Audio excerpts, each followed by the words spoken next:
Hello viewers, welcome to the next section, Tracking Visual Motion. In this section, we will learn tracing feature points in a video, then estimate the optical flow, and finally look at the tracking of an object in a video. Now we move on to the video, Tracing Feature Points in a Video.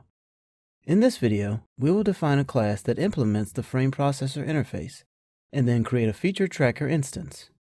We learned that analyzing an image through some of its most distinctive points can lead to effective and efficient computer vision algorithms.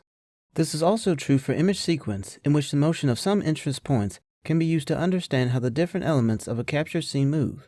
In this video, we will learn how to perform a temporal analysis of a sequence by tracking feature points as they move from frame to frame.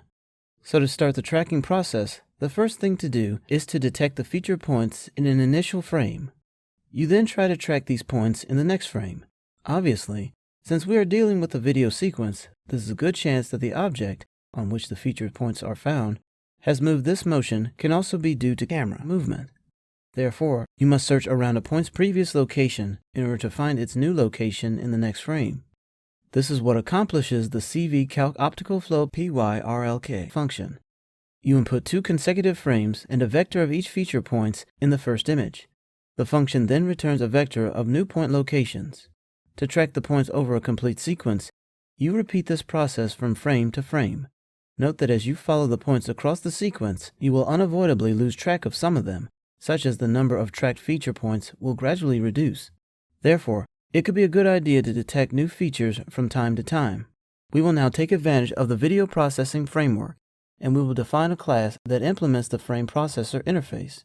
The data attributes of this class include the variables that are required to perform both the detection of a feature points and their tracking, and that is done using this highlighted block of code. Next, we define the process method that will be called for each frame of the sequence. Basically, we need to proceed as follows.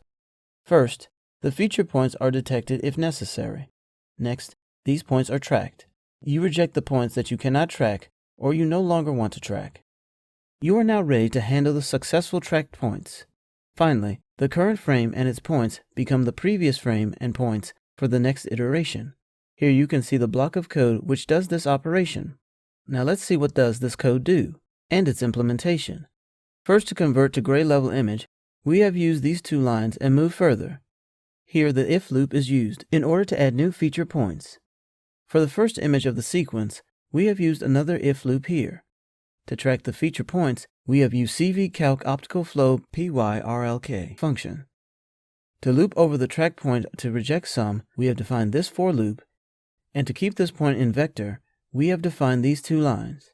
To eliminate unsuccessful points, these highlighted lines are used. To handle the accepted track point, we have used handle track points function. Lastly, the current points and image becomes previous ones in these 2 lines. So this method makes use of 4 utility methods. It should be easy for you to charge any of these methods in order to define a new behavior.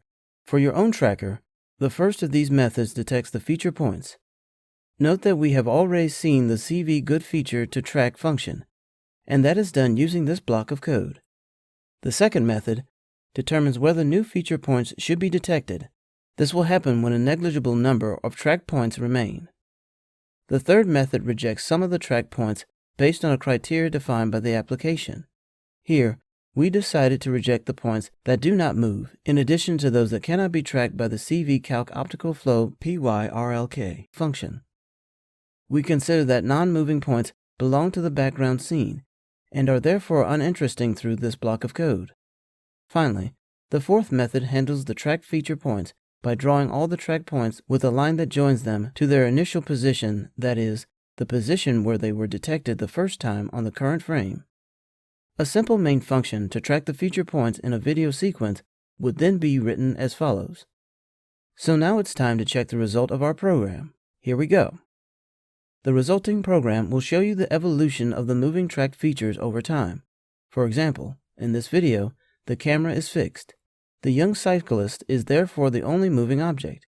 Here is the result that we have obtained of the captured frames that have been processed.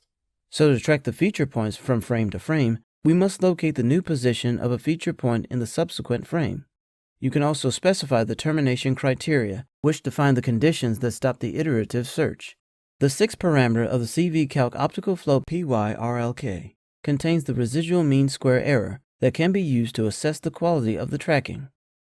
The fifth parameter contains binary flags that tell us whether tracking the corresponding point was considered successful or not.